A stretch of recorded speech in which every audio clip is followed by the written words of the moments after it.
Dobry den. I'm not so sure if that sounded right, but what I'm trying to say is, good day everybody and welcome back. Now, as you may have guessed, today's video is about one city in Czech Republic, its capital, Prague. And my friends, in this video, I'll be discussing the things to do in this wonderful European city. So everybody, stick around.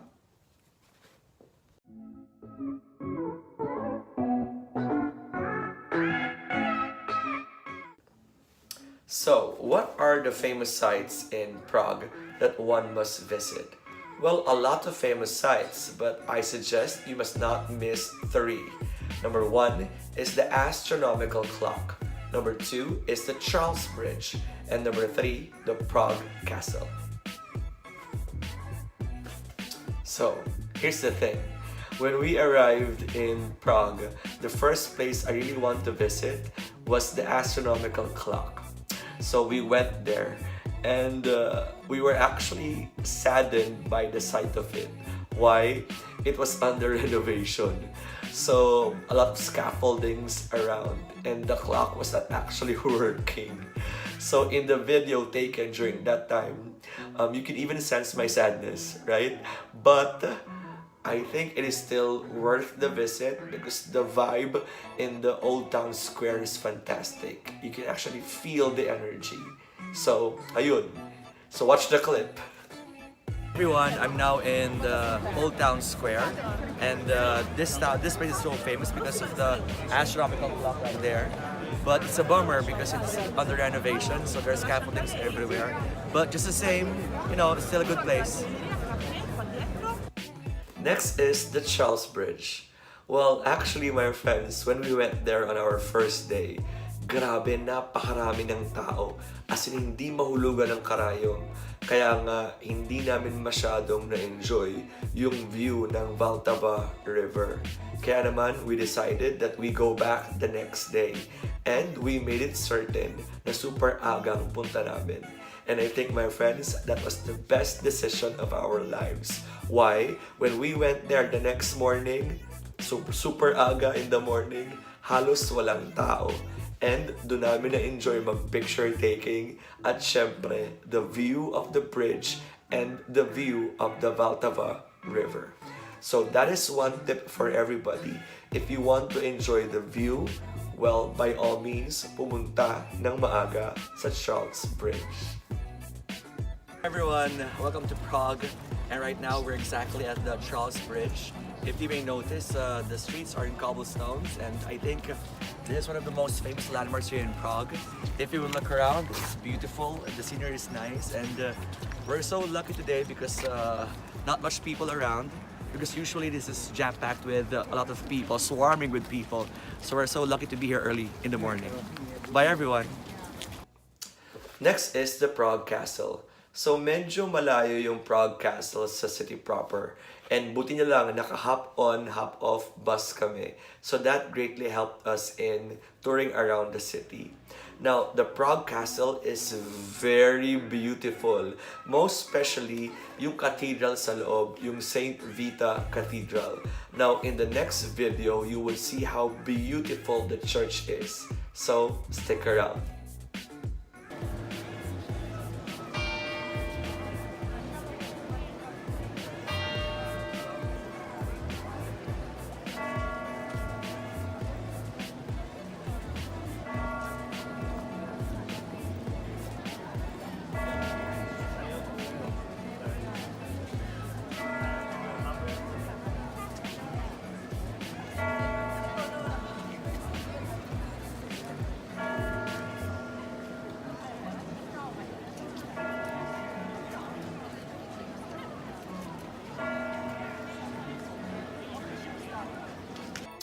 Now, how about the food? Well, this is something funny because before going there, Paul, my companion in the trip, he watched a lot of YouTube clips about Prague and what to eat and what not to eat.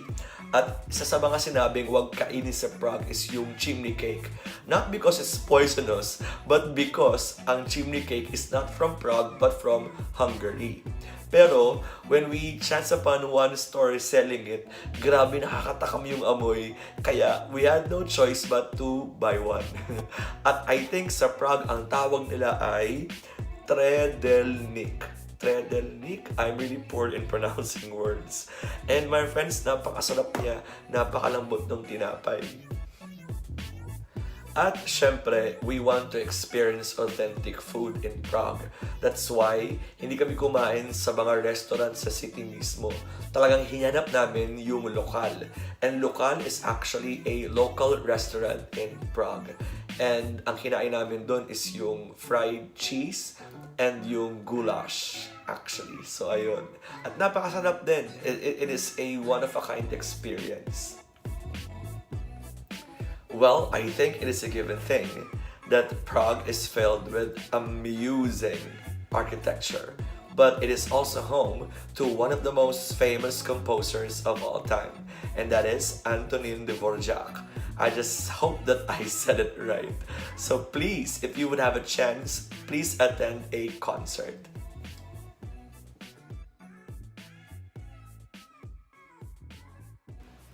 Now, what are the things that you need to remember while in Prague?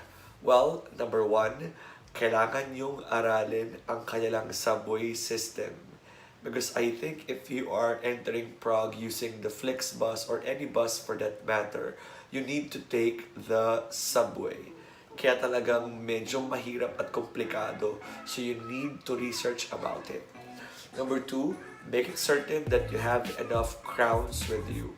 Crown po yung tawag nila sa kanilang pera. Why? Kasi napakaraming mga bogus na money changers sa Prague. Isa yan sa mga tourist traps sa Prague, my friends. And we actually witnessed one na nakikipag-away talaga yung foreigner dun sa money changer. Pero syempre may language barrier. And I think yun yung ginagamit na talagang pangloko ng mga money changer doon. Kaya be sure that you have enough money. Or, should you want to change your money to crown, be certain na gagawin yan sa hotel o sa bangko or somewhere na talagang trusted nyo na. Yan. Last, actually, I don't know with other tourists, pero when we arrived in Prague, I was so excited sa mga cobblestone streets. Pero, when we started to walk on the street, doon ko na na-experience yung hirap pala pag cobblestone yung mga streets. Lalo na pag hila-hila mo yung luggage mo. So, the whole time na we're walking to our hotel, I was actually scared na baka masira yung luggage ko. Talagang challenge maglakad, especially with luggage sa cobblestone streets. So, I suggest travel light. Talagang dapat yun tayo. We must learn how to travel light. So that's it. I hope you enjoyed the video and I hope that this video helped you, most especially if you plan on going to Prague. So thank you for watching and see you next time.